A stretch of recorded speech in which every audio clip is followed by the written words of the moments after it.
let's move to the Emotions Navigator. And right about now, I'm going to walk you through how to actually navigate emotions. So if you are ready, say, yes, I am ready. So now if you have the workbook, at this point, you'll notice that this is where you now begin to write down things, because I'm about to walk you through a framework that's going to help you navigate your emotions properly. Okay, thank you. Says, yes, I am ready. Okay, so let's jump right into that. So you want to go from negative to positive. So no matter how you are feeling, you want to be able to go from negative emotions to positive emotions. Now, underneath here, what you want to look at is, I'm going to pick 6 negative emotions, and then I'm also going to spread it out into 6 positive emotions, and I'm going to show you what you need to focus on per time. More importantly, I'm going to show you, if you look at this diagram right now, it looks like a steering wheel. Am I correct? It looks like a steering wheel. So the idea is for you to be able to know, okay, right now, this is where you are headed, and so you are able to navigate the emotion. You're able to turn it in different directions anytime you are feeling any of these types of emotions. Now I need to clear.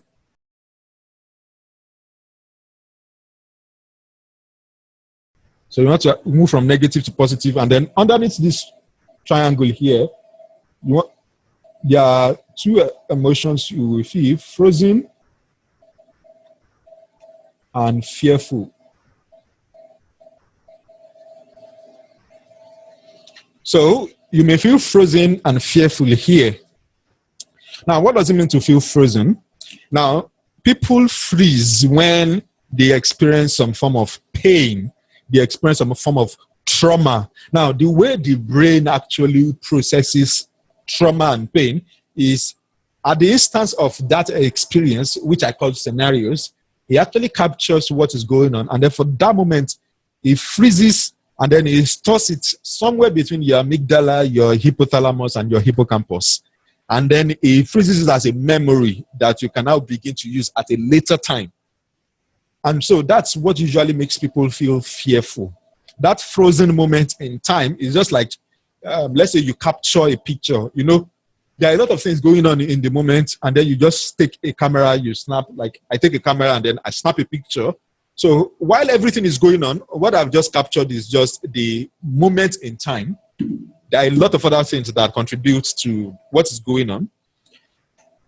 Now, what I'm trying to explain here is, when you capture an incident like that and you freeze it in your memory like that, anytime your memory serves you back that information, it may trigger some sense of fear, it may trigger some sense of palpitation, it may trigger some sense of anxiety.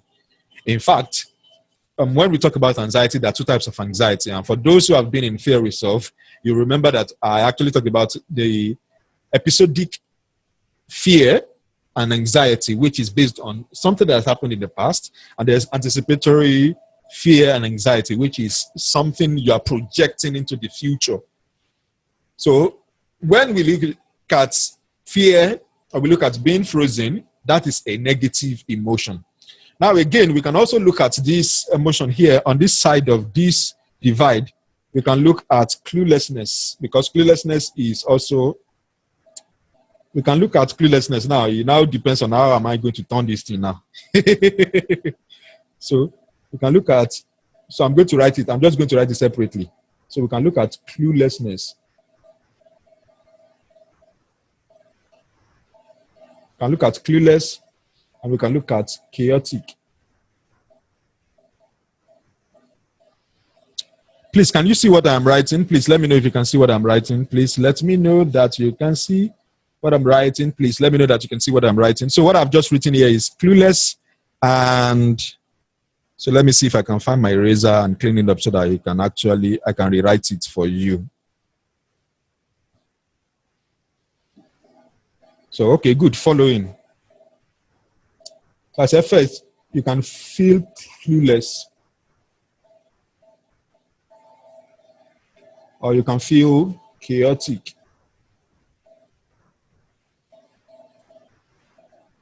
Now, at this other side as well, you can feel like you are drowning in some form of emotions, like you are drowning, or you can also feel like you are declining.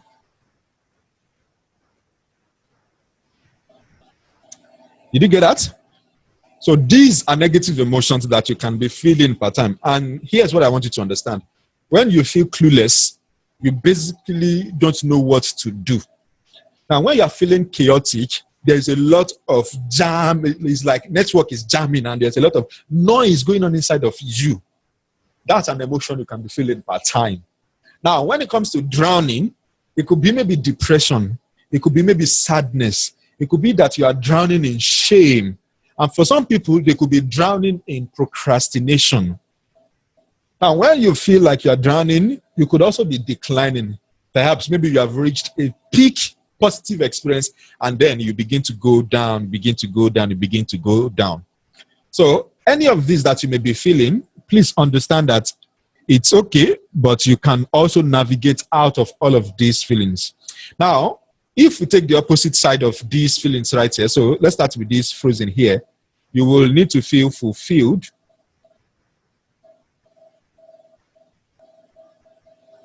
or to feel some sense of fortitude.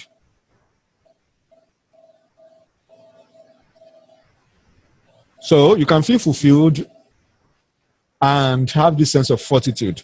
Now, fulfilled simply means that rather than being frozen, rather than working with the negative emotion of trauma, pain, and fear, you can switch and become and begin to feel fulfilled.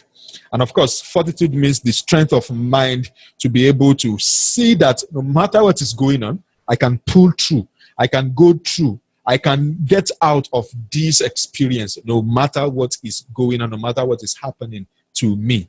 Do you get that? If you get that, please type yes, please type yes, please type yes. So that I know that you can get what I am explaining. So rather than feeling frozen and fearful, you can instead feel fulfilled and some sense of fortitude. Again, if you are feeling clueless and chaotic, you can come to the point where you begin to have this level of clarity and let's say calm. So you can come to the point where you begin to feel clarity and have this sense of calm. Of course, calm usually results when you are able to wade through chaotic situation and land in a state of calm and confidence. Of course, clarity usually results in confidence. Anytime you are clear about something, you begin to have this sense of confidence that, yes, I can do it. Now, what I am explaining here, this is a framework, and I'm going to get into some tiny details that you need to understand here. Now, if you are drowning and you are declining, what you need to do here is to, so let me write it up here so that I don't get to mess up that part. Let me erase this here. So when you're feeling you're drowning or you're declining, instead you can begin to detach. And you remember I mentioned detachment earlier on, where you are able to call your own name. When you call your name out like that and you say, yes, I am here. So rather than be drowning in the emotions, be drowning and be declining, when you detach like that, it gets you out of that emotion. It gets you out of that emotion for that time. And then when you detach, you can then begin to direct. So you can begin to create this sense of direction. Do you get me? So if you get me right now, please say yes. Please say yes. So rather than burying yourself in the drowning feeling of perhaps maybe depression, perhaps maybe sadness, perhaps procrastination, or some other negative emotions, what if you can begin to detach? What if you can begin to direct your emotions instead?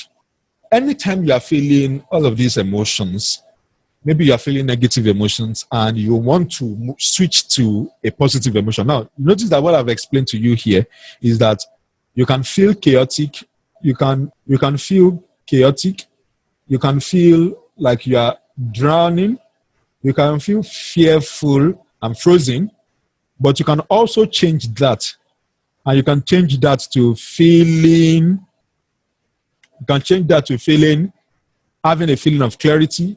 You can change that to having this sense of detachment and direction, and having this sense of fulfillment and fortitude. Now, in order to do that, you simply need to flip the switch.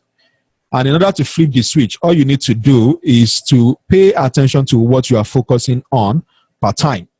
And when I say what you're focusing on per time, every emotion works with a triangle. There is what you're focusing on, there is what you are saying, and there is how you are using your body at that point in time. So now I'm going to share with you, what do you need to focus on anytime you are feeling any of these emotions. So let's say you are feeling frozen and fearful, and you want to feel fulfilled and to have this sense of fortitude. What do you need to focus on at that point? The most important thing you need to focus on at this point is your state. This is the most important thing you need to focus on.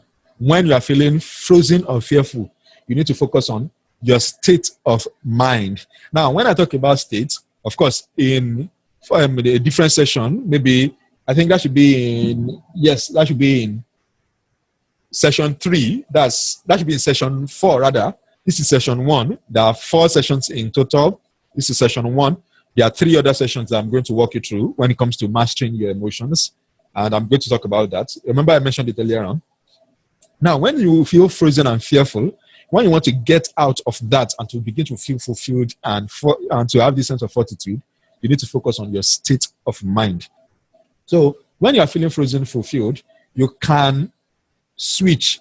And in order to make that switch, you simply need to pay attention to the state you are getting in, whether it's the state of your mind or your emotional state at that point.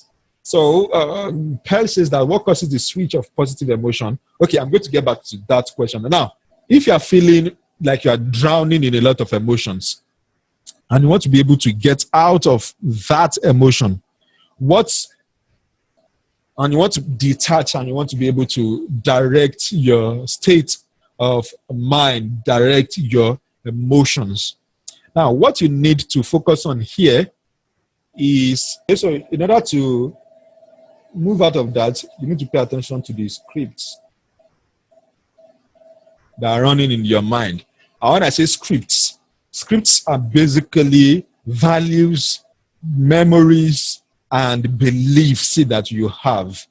Now, the interesting thing is that whether you are declining, drowning, or you are having this sense of direction, it all comes down to the scripts that is playing at the back of everything. Now, here's the thing.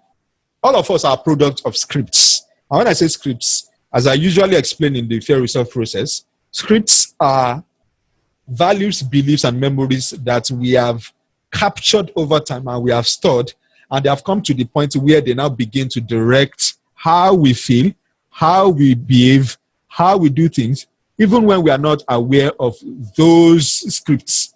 So, for example, let me use money as an example right now.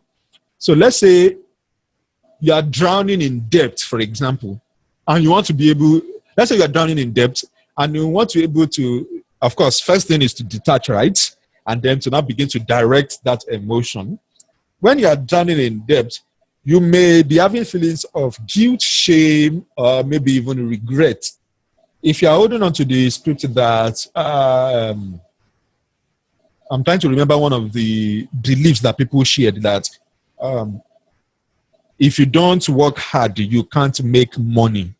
Now, that is a script, and that script is so prevalent in our society. Now, it's a script, and the reason why it's a script is because there was someone or somewhere or somehow, some way, you heard it, you accepted it, you believed in it, and then it now began to shape your perception. It now began to ultimately shape your reality.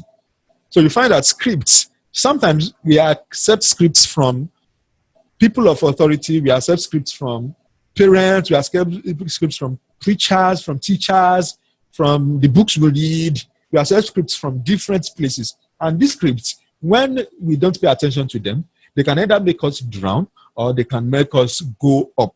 So you need to pay attention to your script at that point. Now, the third thing, if you're feeling clueless and chaotic and you want to have clarity and calm, What you need to focus on at that point is the stories you are telling, the stories you are telling yourself. And when I say stories, there are two types of stories. There's internal story and external story.